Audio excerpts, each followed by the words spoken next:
Hello everyone. आज मैं आपके साथ शेयर करूंगा अपना एक्सेंचर का इंटरव्यू का एक्सपीरियंस। ये इंटरव्यू था फॉर रिएक्ट जेएस डेवलपर और year of experience they require is basically for 2 to 5 years, for between 2 to 5 years they are looking for React JS developer. तो इसके फर्स्ट राउंड ऑफ इंटरव्यू में क्या हुआ मेरे साथ, मैं वही टेक्निकल जो राउंड मेरा हुआ फर्स्ट राउंड उसके बारे में मैं डिस्कस करूंगा, क्योंकि नेक्स्ट राउंड्स मैंने दिए नहीं थे क्योंकि मेरा ऑलरेडी किसी कंपनी में सिलेक्शन हो चुका था पहले ही और उसमें मैं चला गया था उस कंपनी में, तो मैंने नेक्स्ट राउंड्स दिए नहीं जो मैनेजरियल थे। लेकिन जो टेक्निकल राउंड्स के बेसिक क्वेश्चंस थे वो मैं आपके साथ शेयर कर रहा हूँ। तो ये बेसिकली प्योरली जो ये था रोल वो रिएक्ट जेएस डेवलपर का था। तो मैं यहाँ पे लिख देता हूँ रिएक्ट जेएस डेवलपर, ठीक है। तो राउंड 1 में मेरे से first of all Java script पूछा गया। जावा स्क्रिप्ट में मुझसे बेसिक्स कुछ क्वेश्चंस पूछे गए जो मैं आपके साथ शेयर कर रहा हूँ। तो पहला था जो बेसिक उनने क्वेश्चन पूछा वो था रिलेटेड ES6 इकमासिक स्क्रिप्ट्स के अकॉर्डिंग जो न्यू मॉडिफिकेशन हुए थे जावा स्क्रिप्ट्स में ES6 स्टैंडर्ड्स के अकॉर्डिंग, वो मेरे से पूछे थे। तो ये स्टैंडर्ड्स आपको पता ही होंगे, मैं थोड़ा सा ऐसे ही एग्जाम्पल देके बता देता हूँ। लेट एंड कॉन्स्ट वाले अपडेट्स जो हुए थे जीएस के अंदर और एरो फंक्शन इंट्रोड्यूस हुआ था। तो ये सब जितने भी चेंजेस हुए हैं और डिफ़ॉल्ट आर्गूमेंट्स इंट्रोड्यूस हुआ था इसमें। तो अब ये सब मैं डिटेल्स में नहीं लिख रहा हूँ, ये सब मैं आपको बेसिकली समझाने के लिए बता रहा हूँ। डिटेल्स में आप ES6 स्टैंडर्ड्स में जितने भी चेंज हुए थे आप चैट जीपीटी पे सर्च कर सकते हो, आपको इजीली मिल जाएंगे। और मैं इसके लिए दूसरी वीडियो भी बना लूँगा। अभी मैं सिर्फ जो मेन बुलेट पॉइंट्स बता रहा हूँ कि मुझे क्वेश्चन किससे पूछे गए थे। ES6 पूछे गए थे और इसमें जितने भी चेंजेस हुए हैं 4, 5, 6, 7 जो भी मैंने यहाँ मेंशन किए हैं, तो मैंने सारे के सारे बताए। सेकंड क्वेश्चन मेरा था, उनने जो पूछा था वो ठीक ठाक क्वेश्चन था। वो था जो हम लोग यूज़ करते हैं फंक्शंस कॉल, अप्लाई और एंड बाइंड में डिफरेंस विथ एग्जाम्पल। तो उनने मेरे को एक एग्जाम्पल देने के लिए बोला, तो उस टाइम पे मैंने एग्जाम्पल दे दिया और तीनों में डिफरेंस जो है वो बता दिया था। तो सेकंड क्वेश्चन यही था, कॉल, अप्लाई और बाइंड। उसके बाद उनने मेरे से जावास्क्रिप्ट में जो फेमस क्वेश्चन है होस्टिंग इन जावास्क्रिप्ट ये पूछा, और ये भी उनने मेरे से थोड़ा डेप्थ नहीं पूछा, तो फिर ये भी आप चेक कर सकते हैं, वरना मैं इसके लिए एक सेपरेट वीडियो भी बना दूंगा। अभी तो मैं बस ये मेंशन कर रहा हूँ कि होस्टिंग इन जावास्क्रिप्ट पूछा था।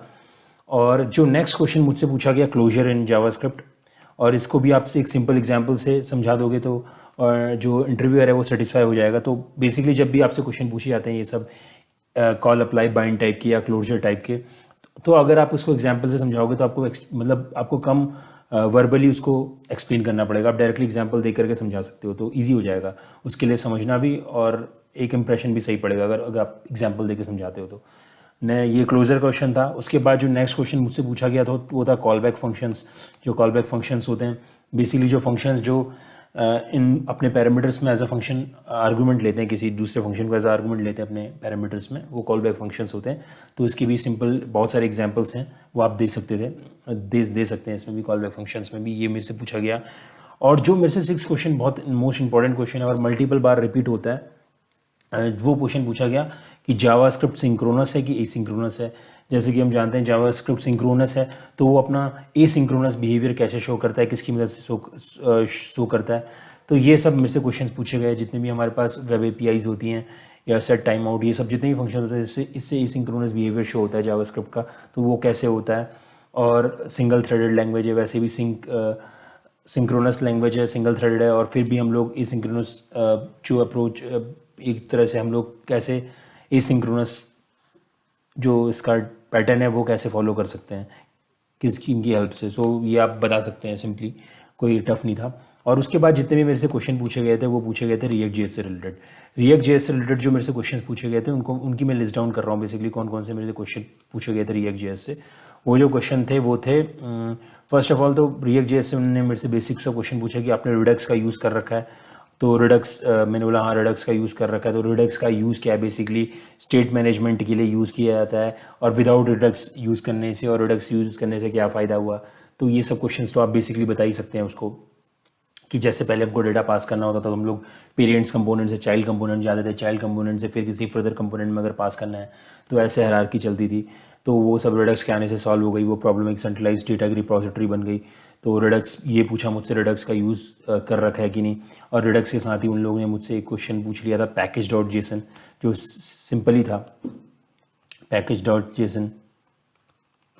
जेसन फाइल में क्या क्या स्टोर होता है, किस लिए होती है, ठीक है, ये पैकेज डॉट जेसन का एक क्वेश्चन था। एक क्वेश्चन जो फेमस है, वर्चुअल और रियल डोम में डिफरेंस, वर्चुअल एंड रियल डोम में डिफरेंस, ये मेरे से क्वेश्चन पूछा गया था एक। और इसके बाद एक क्वेश्चन मुझसे पूछा गया जो मुझे भी याद आ रहा है, वो है रिएक्ट हुक्स। रिएक्ट्स के डिफरेंट जितने भी हुक्स होते हैं, यूज स्टेट हो गया, तो वो सब जितने भी हुक्स हैं, सिंपल हुक्स, वो सब उन सब के एग्जांपल्स के साथ रिएक्ट हुक्स पूछे। और नेक्स्ट उनने रिएक्ट में मुझसे ज़्यादा नहीं पूछा, नेक्स्ट उन्होंने एक सिंपल सा प्रोग्राम मुझसे रिएक्ट में बनवा के देख लिया। वो सिंपल प्रोग्राम क्या था, उसमें था इंक्रीमेंट काउंटर। मुझे एक सिंपली टेक्स्ट फील्ड बनाना था, इंक्रीमेंट काउंटर, और दो बेसिकली बटन बनाने थे।